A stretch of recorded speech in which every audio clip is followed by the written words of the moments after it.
everybody. I'm Neal, Newberry, host of Live from the Nickel.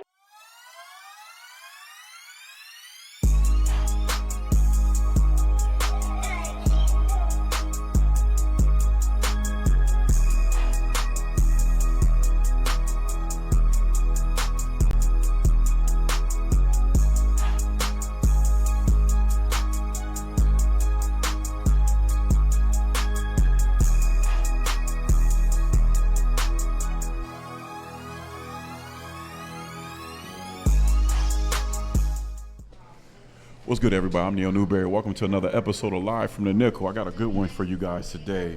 This young lady is no stranger to us, man. Very proud of her. Just chopping up with her, man, and she's doing a lot of great things, man. So I'm real proud of her. So you guys can make sure y'all tap into this episode. It's gonna be a good one. Not long, but good one. You know what I'm saying? Because we got things we got to do and stuff like that. And it's Sunday Fun Day. But make sure y'all subscribe to our podcast. We are at 848. Keep it coming, y'all, please. I'm trying to hit that 1,000 subscribers before the end of the year. At least before the end of the summer. Yeah. You know what I'm saying? So I'm doing a lot of good things. It's going to be a good one. You know how we do it, man. We do it. D, what's happening, Captain? Another great day in the neighborhood, man. The weather finally changed for us, man. It's looking good out there, and it's feeling good out there, man. No Just doubt. living life, my brother. No doubt, man. How's your grandson doing? They cutting up. They came over about 8 o'clock last night after you left. I had him for about an hour, man, but he's doing good. That's good. Yeah, he'll be back to himself in a couple days. For sure. Miss Amanda, what's up, sis? Man, good week, busy week. I went out of town Wednesday. Steph and I went to Mansfield. We checked out the reformatory, did a little investigation there. So we had fun. It was a fun week. I feel like it's flown by because I did so much this week. Check out some ghosts. We got scared a couple times, but we were okay. We made it back in one piece. Unsolved Barely. mysteries. That's what Barely. that is. That's unsolved mysteries. It is. Somebody got to do it. But if you're a fan of history or you just like the movie The Shawshank Redemption, it's a really cool place to see. During the daytime, too. You don't have For to sure, go for sure. You don't have to go at night. You can go in the daytime. It's not scary. Absolutely, 100. Yo, it was. I had a busy week. Therapy, which they be killing me, man.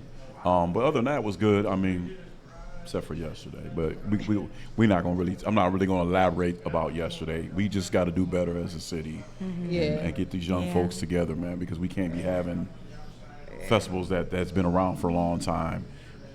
You know what I'm saying? People need to get out and relax, and that's a historical area, man. So if you got some kids, make sure you keep your kids, keep them near you and check them, man, because we should be making the news for good things, not bad things. I agree. You know what I'm saying? It really is. 2 weeks out of graduation, and we got stuff like that happening. We gotta do better. So I'm not gonna get into that. But the upside thing we can talk about is a lot of graduating. A lot of people graduate this year. My little cousin did great. King Lots Wilson of Jr. graduations. I see a lot of man. graduations the last couple of weeks going on. Them kids gonna be making some money, man. Yeah. You Good know what I'm for saying? them. Shout out to my daughter. She graduated this year, so I'm proud of her. Congratulations. Yeah, thank you. Like I said, my little cousin graduated from Cardinal Stritch, and he went down to Columbus yesterday and took first. King Wilson did good. I Took saw first. him on the news. Yes, he was on the news. Right? I saw him all over the news Yeah, yesterday. that's my little cousin, man. Yes. I'm very proud of him, man. Congratulations, Very proud of him. Sam. Thank you. That was real cool. dope. You know what I'm saying?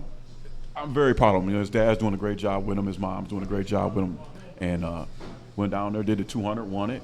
Won the 400, too. I saw that. He was better really than me. I read about that yesterday, I believe. I read that. I like how they sent him off with the ambulance or fire trucks, whatever. That was a beautiful thing. Yeah. That was cool. So I tapped into his mom and told his mom, he's got this. Tremendous young kid, man. So sky's the limit for my little cousin, man. So keep it up. But you guys, we have a good guest today. This young lady is, like I said, she is amazing what she's doing. First time I had her on, man, I was just reading about a lot of the stuff she's done, where she's been.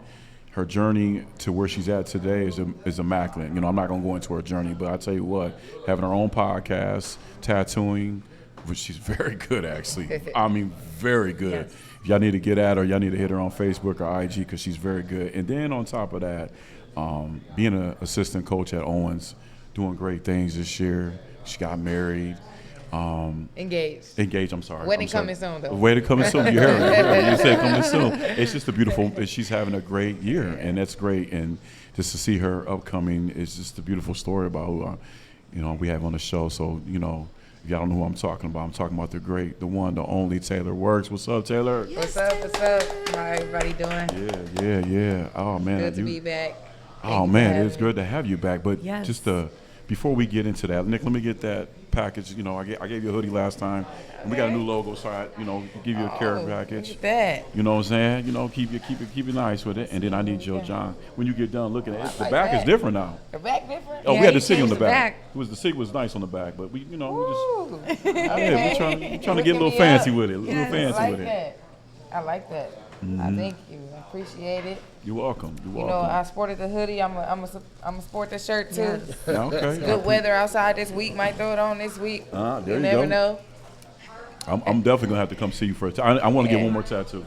Yeah, man. I've been working. I know. I see. As soon as it get warm outside, that's when I really get busy. Yeah. So I've been working a lot lately. Yeah. I see. I'm like, man, and the pieces you be doing is immaculate. Thank you. They just nice, man. So I don't know if I don't. My back is not done. I ain't getting my back done.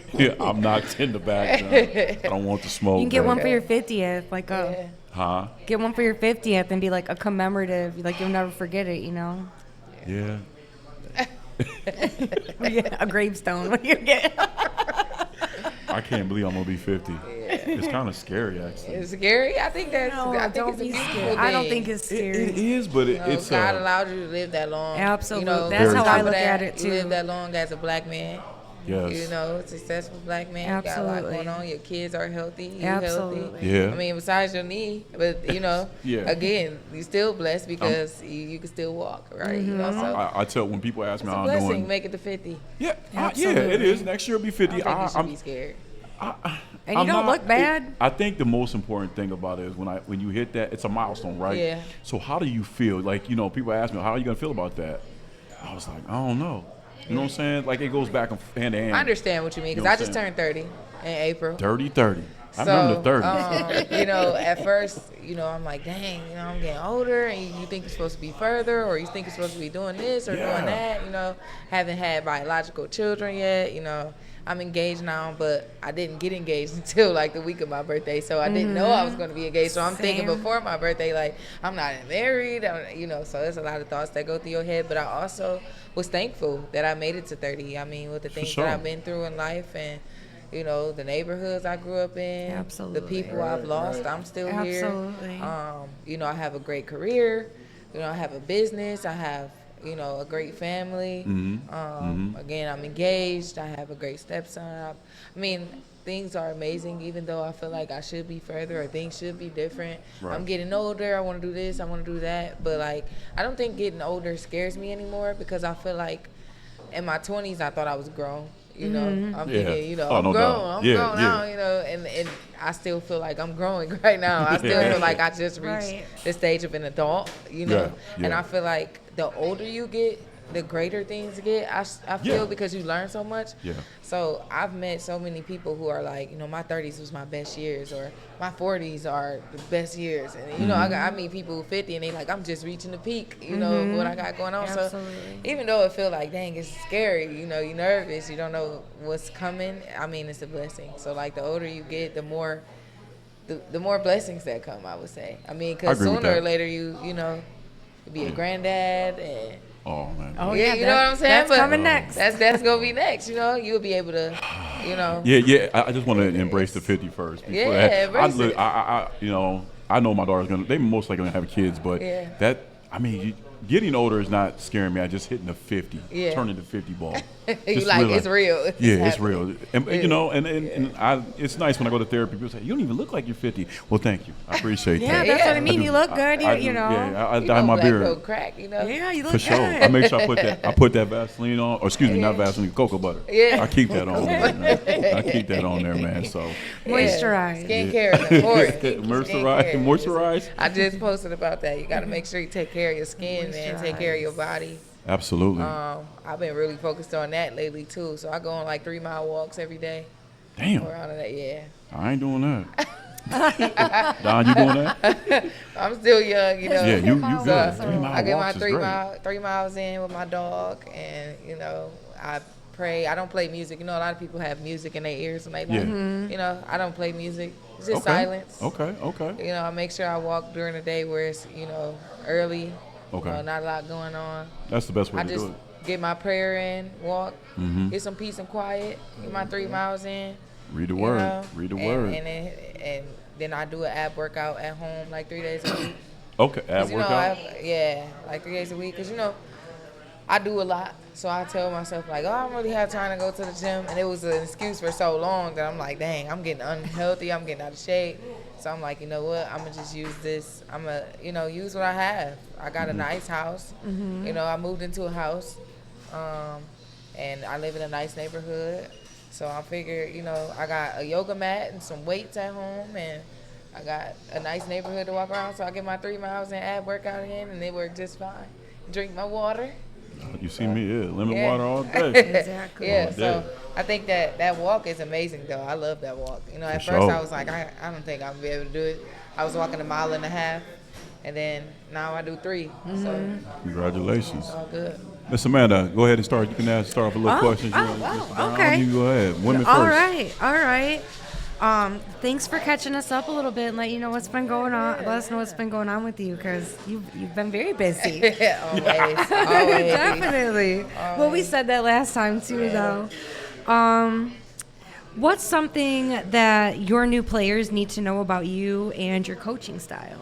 My new players. Fresh fish.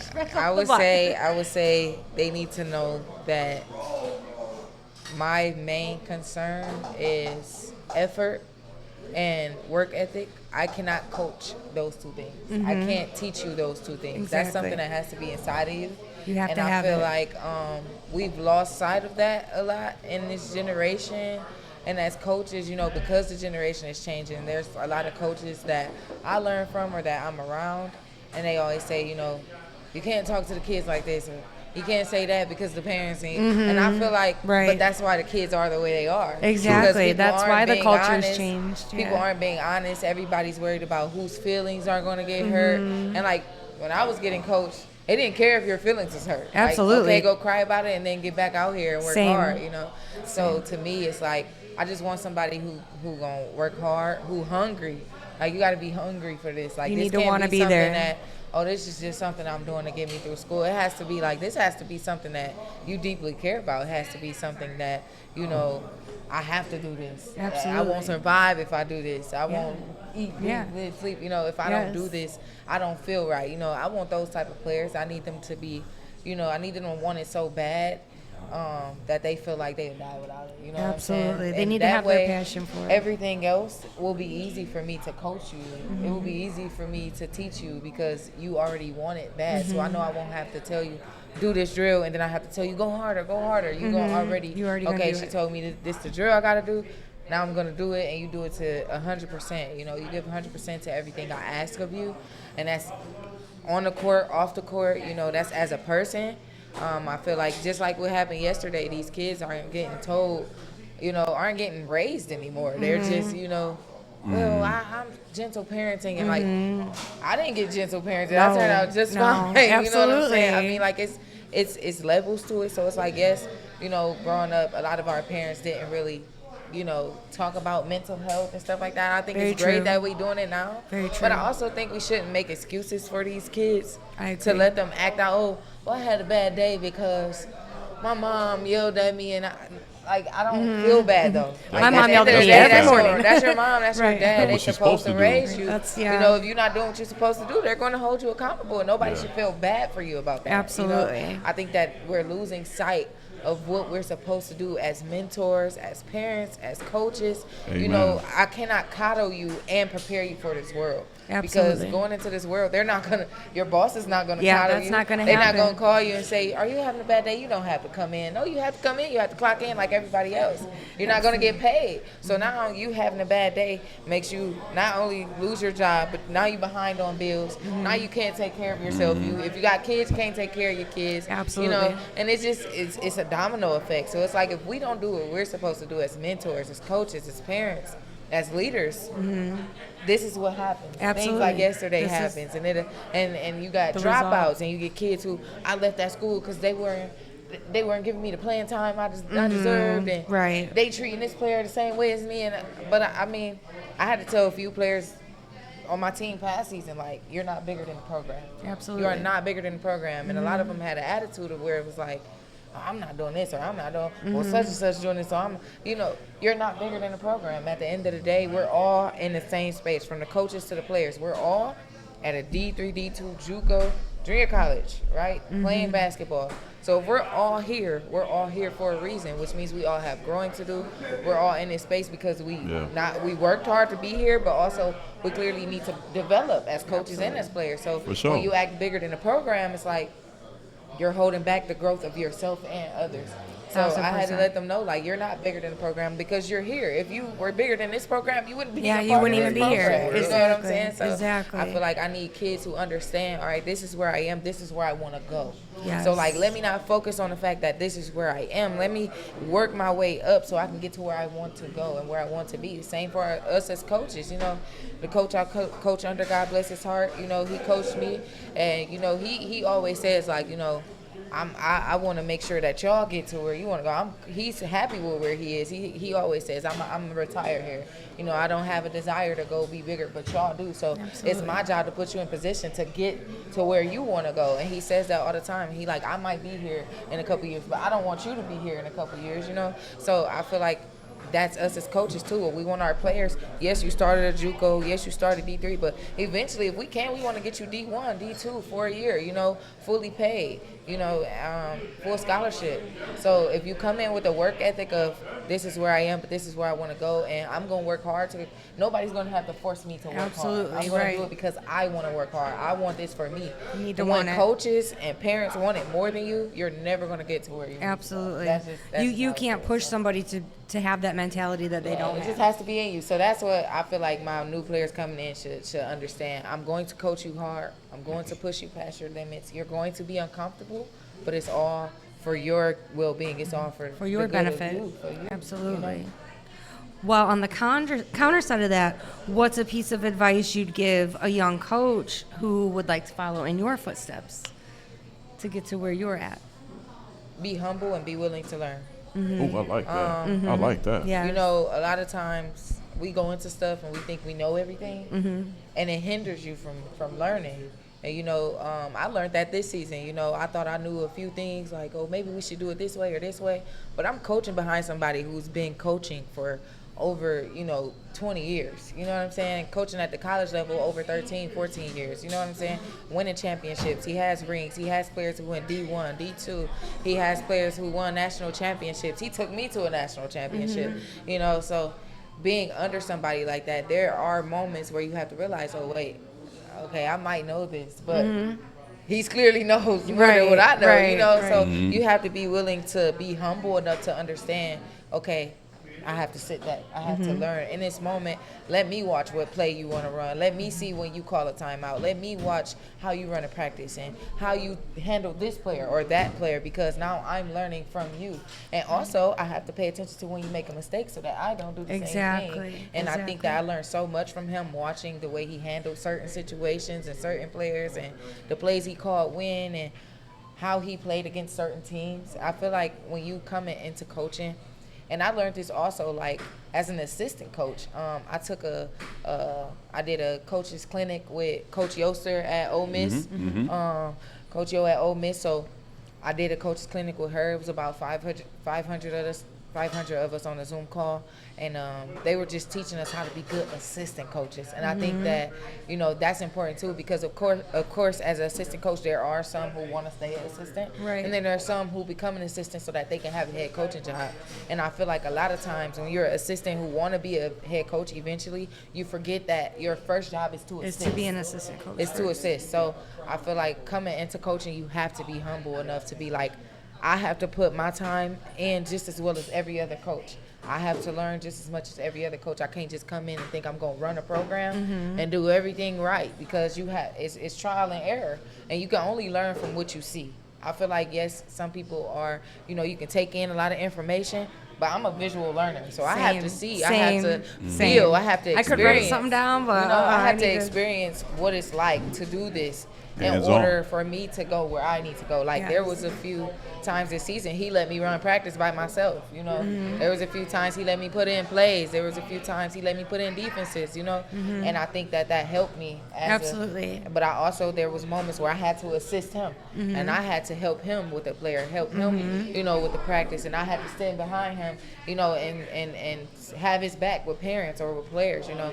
And as assistant coaches, we have to understand, yes, it's our jobs to have the players back, but it's even more important that we have our head coaches back, because we are the bridge. It's a true partnership. You know, we are the bridge to bring the players and the coaches together. So when we aren't having their backs, then it's like the players think, you know, they don't have to listen to them, or they don't have to, you know. So I learned so much from trial and error. You know, there was moments where, you know, I might not have did the right thing this season, but overall it helped me understand, okay, I have some growing to do, I have some learning to do.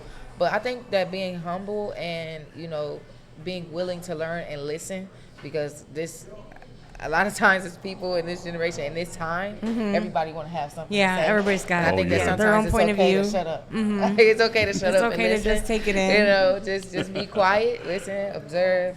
So I think that's the best advice I can give anybody. Be humble and be willing to learn, and no matter what level you are at, give it 100%, put your whole heart in it, and eventually you'll get where you want to go. I think that's perfect advice. I think that's great advice, not even just for a coach coming up, but that's just great life advice, I think, for any situation that you're in sometimes. What has been your biggest coaching challenge? My biggest coaching challenge? Ooh. My biggest coaching challenge? I would say the players. The players dealing with I them, can man. imagine. Understanding that every single player is different. Yes. You have to handle every single player in a manner to which they can adjust to and you know, relate to, but also you have to handle them to where you can get out of them what you need. Right. In the same way they can get from you what they need. So like a lot of times as coaches, we like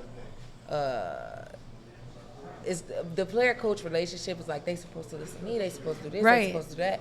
And like this season, I think I learned what really was challenging is that sometimes we have to hear them out too and understand why they made a decision, why they see the game like this, why they do that. And then also you have players, each one is at a different level. You have players who grew up eating ramen noodles on WIC, on food stamps, and they a little more harsh. You can yell at them, you can snatch them up, you can check them, and it don't bother them. Yeah, they like, kind of feed off know, it, and they like, I like that. You know, they go. Then you got players. Sound like your grandson, Don. Right. You got players. You yell at them the wrong way, and they cry. Yeah. You know, or shut down. They like, she yelled and she said this, and she, you Too know, sensitive. and it's like they sensitive. So now you like, okay, I don't want to change the way I coach, but I have to change the way I go at it. You know what I'm saying? How I approach the situation. Absolutely. So I'm still going to be a hard coach, but now I know how to deal with you specifically. So it might be a moment that happens where two players do the same thing, and I deal with them differently. Right. You know, so this player get a turnover, and I'm at the Yeah. head, you know. What's I know wrong they with neck. you? You know better, you know. And then this player get a turnover, and I have to sit them down. Hey, you know, why did you make that decision? What did you do? Okay, the next time maybe try this. You know, just because everybody reacts differently. So I think that was a challenge for me, because I had some players at the end of the season tell me I coached, you know, it was great being coached by them. I was hard on them and they loved it. And I had other players that's like, I think you got to watch how you talk. I think you got to, you know, you got to be more careful about the way you say things. It's not what you say. Sometimes it's how you say it. And, you know, at the end of the season, I asked every single one of my players, you know, what's one thing that I did that was great and what's one thing that you think I need to work on? Because I think that we learn from our players also. And especially the sophomores who no longer going to be here, you know, can help me with the freshmen that's going to be sophomores or the freshmen that's coming in. And they all were like, you know, I love, you know, everything about the way you coach. I just think sometimes your delivery was off. So it just gave me something to work on. Like I said, this is my, second year of being there. And, you know, I'm learning a lot. And I think that every year I'm growing. So going into my third year, I'll be more, you know, conscious of how I speak or how I deliver things. But I think that was really a challenge for me because I coach the way I have been coached. I was just going to say, you know, I'm a visual learner. You were coached a certain way, so obviously you've absorbed some of that, and you put that in your style, right? I done got snatched up by absolutely. You know, grabbed by my jersey, you know, and they didn't. I couldn't do nothing but go out there and work harder and do what I needed to do. You know, so I didn't go home like. Dad, what are you going to do, go home and cry about it? They said that, I tightened up. I got in the gym. Hey, clearly I need to get better. You know, that's how I felt, but that's not how these kids are. What's that word? It's unfortunate. Criticism? Yeah, constructive criticism. And sometimes it's not constructive, and you still got to be able to take it. Right. This generation is a little different. This generation is just different. So I think that's the most challenging thing for me, understanding that these new kids are very much different. Yes. Sensitive. Some of them are entitled. And some of them doesn't know how it feels to be hungry.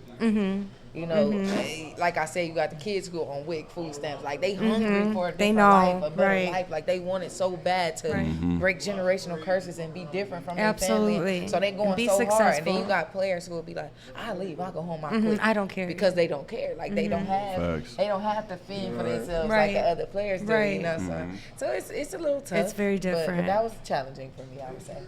And for my last question, your most proud coaching moment that you've had? My most proud coaching moment was helping the girls have their own relationship with God. Like I said, at the end of the season, I asked them what was one thing that I did that was great and what was one thing I need to work on. A lot of their first answers were, I'm happy that you helped me develop a relationship with God. Really? I love how you prayed with me. I like how you sent, you know, and of course there's so many rules now in schools. You can't pray, you can't do this, you can't do that. So like, you know, at the end of the day, I'm never going to hide my faith. Absolutely. I'm never going to be ashamed of believing in God or loving God. And my job here as a disciple, as a child of God, is to spread His love and His light and His word. So if I can do that for those girls, because I feel like I always have been religious. I believed in God. I understood who God was. I knew God was real.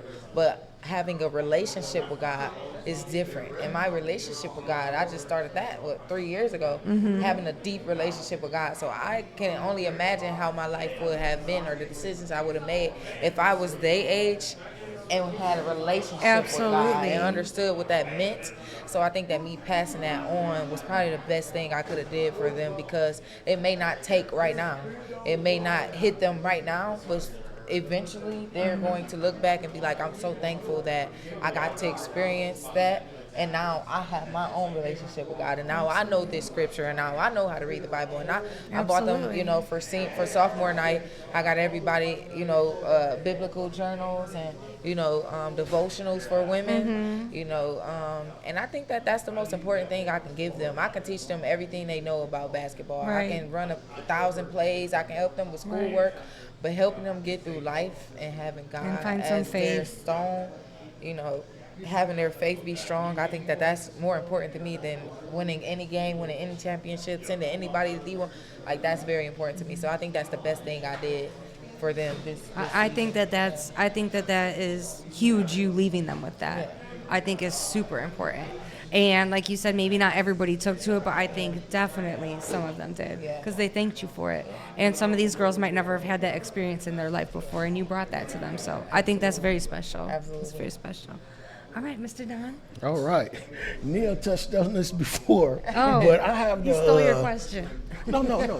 I got that grandson, 3 years old, Taylor, and he's one of those ones. where you have to get physical with him because he's he don't understand, you know, gotta just snatch him up. Yeah, you got to snatch him up. He like the my mama used to say, he don't believe fat meat greasy. Yeah. So he's that type of character right there. But what is your like philosophy on breaking down like film for the players to correct their mistakes without destroying their confidence?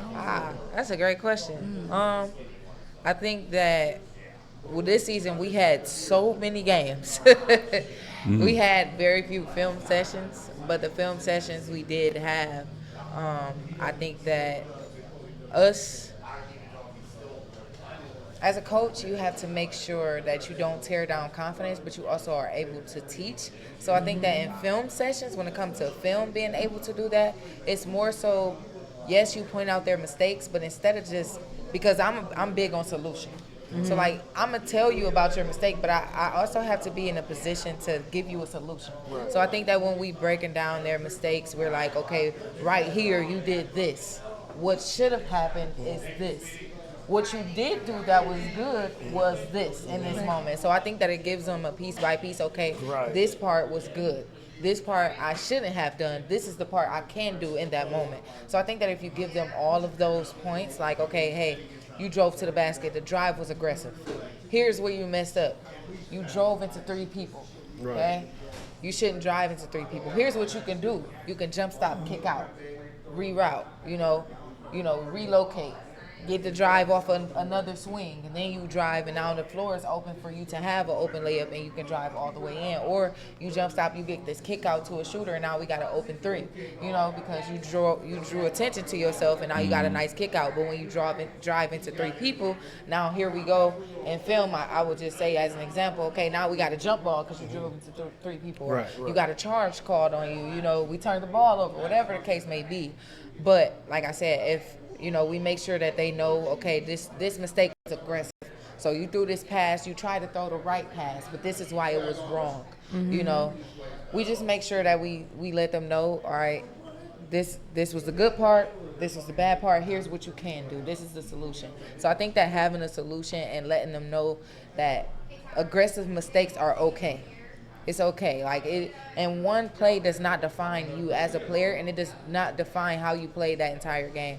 So even though we're showing you this in film, we can't show you the whole game in film. Sometimes we have to break it up in pieces. Sometimes we have to focus on one part of the game, So don't let us, highlighting this moment make you think, oh, my game was bad. Oh, I did horrible, or this decision was bad. No, you made an aggressive decision. The decision might not have been the best one, but now we're going to help you make the best decision off of you making an aggressive play. So I think that that's important, just making sure that we don't just show them the problem, we give them the solution. So I think that helps build confidence to let them know you're capable. We also let them know, like, you're capable of doing it. So when I give you this solution, I know you can do this. Right. So that's the whole point of us doing film anyway, because the mistakes you make, we can fix those mistakes. Right. Why? Because you're completely capable. Right. So even though you made this mistake, you're capable of doing the same thing and making a better choice. So I think that that's important. All right. Yeah. So, like, on your championship run, do you find, which individual drills or training regiment did you find most effective? Drills that I find most effective in the championship? Yeah. I focus because I'm in charge of individual workouts. I think that by the time you get to the national level, you have played so many games that you've had a chance to develop. And I think that my drills as far as development is the most important because, yes, basketball is played as a team sport, right? And each piece has to work for the team to work. And I think that me bringing out the best version of each individual, when they come together, it brought out the best version of them together. So I think that a lot of times as coaches, we feel like, okay, team this, team that. And I think that that's great. But we also have to sometimes give, attention to individuals, because if you give that attention to an individual and they work on something that kind of brings the team down when it is all together, and then they get to a point where, like, okay, I'm better at this. I don't make this same mistake anymore. Now you're helping the team. So, like, I had players who I felt like needed to focus on different things.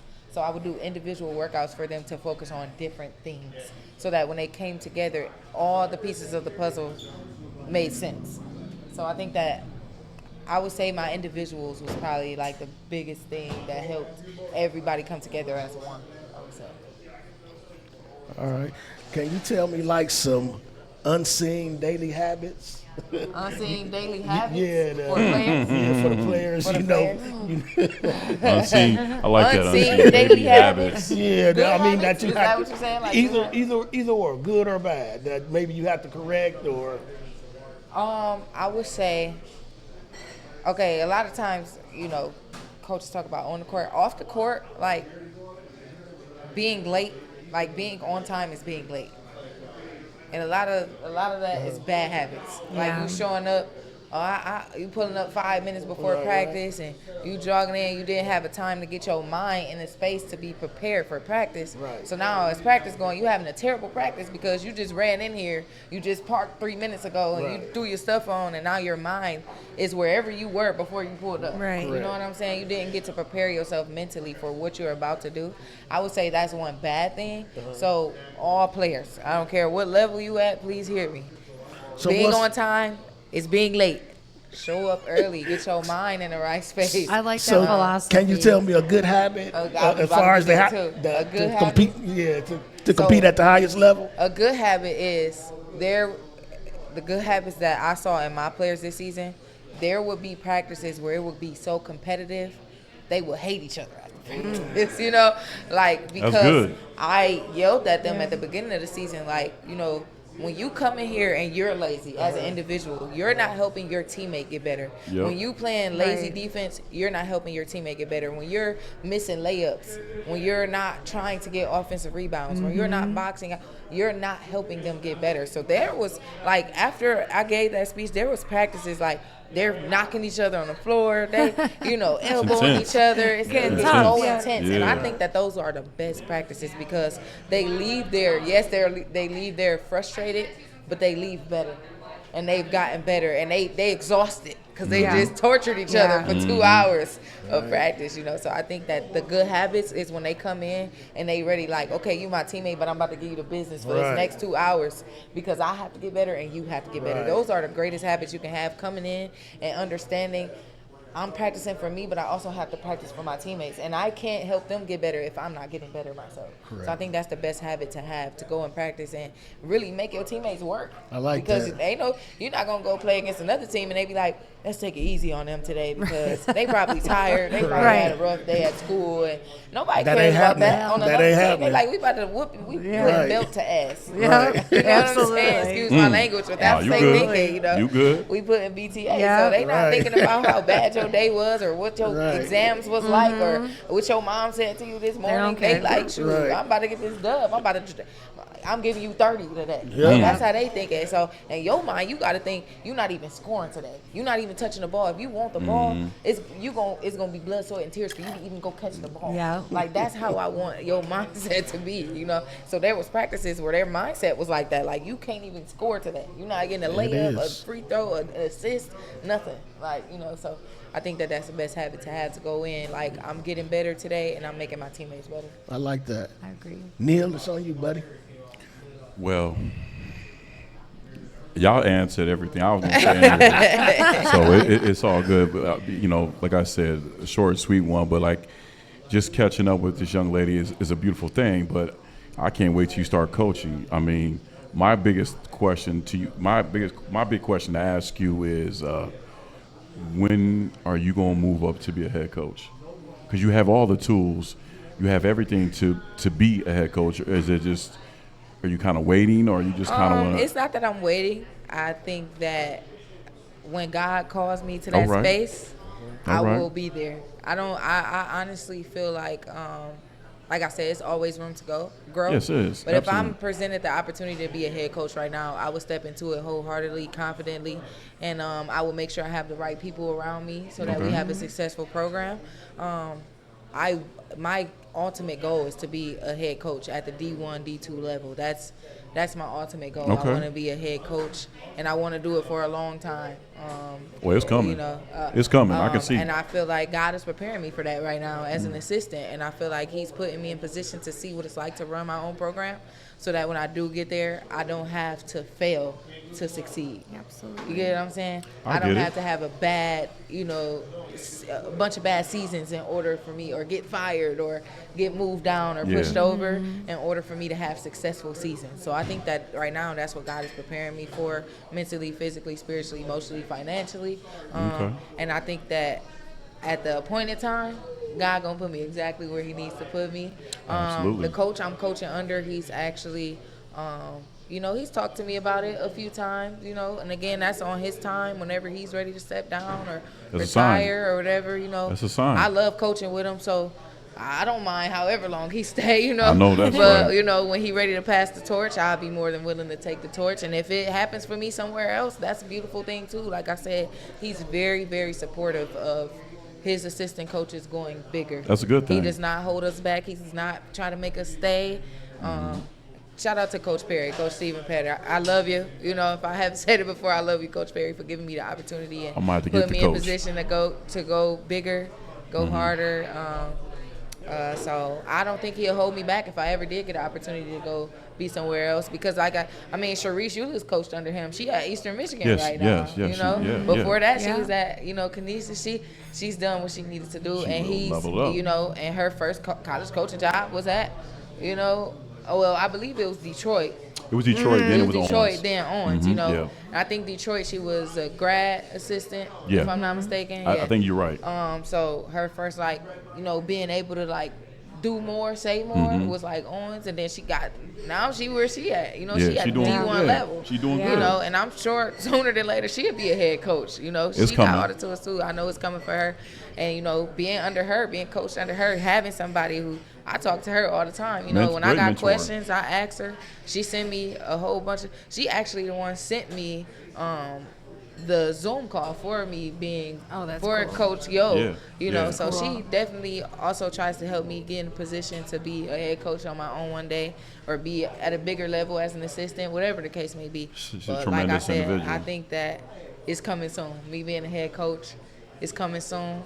God's will. Okay. His will, not mine. And when He says I'm ready, I'm not gonna be afraid. I'm gonna step right into it. You can't be. They say when you're in divine alignment with God, when you're in alignment with God, everything else aligns, and you don't have to fight or scuffle for stuff because it falls in your lap. So I know if it comes to me, it's God telling me, okay, it's ready, it's your time. Yes. So yeah, when God ready, I'm ready.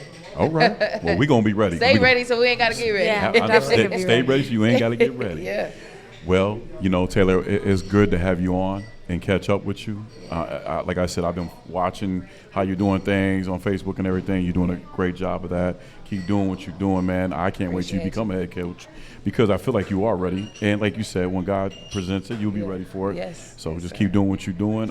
Congratulations on being engaged. Yeah. Thank you. Yeah, well, I'll keep a look on that too, because maybe I'll come to the wedding. Yes, absolutely. I will definitely bring a gift. I'll send you an invite. I'll send you an invite for sure. I appreciate that. We love, so definitely, we want all the love to show and support. Absolutely, it's a beautiful thing. Keep doing what you're doing, and we're gonna get out of here, you guys. Like I said, the great Taylor Works, y'all. Y'all keep an eye out for this young lady. She is amazing. Not just on the basketball, off the court, on the court, doing great things for the community. I love her. Everything she does, she's doing just a great thing. So I'm glad to have this platform to have these young women come on here, because women are just dominating the situation. I hate to say it. You guys are doing good, but it's to see the women attacking and doing such great things for the community. Just keep doing what you're doing. Absolutely. And thank you. if you live right, you do right. We're gonna get out of here. Peace. Peace out. Thank you for having me.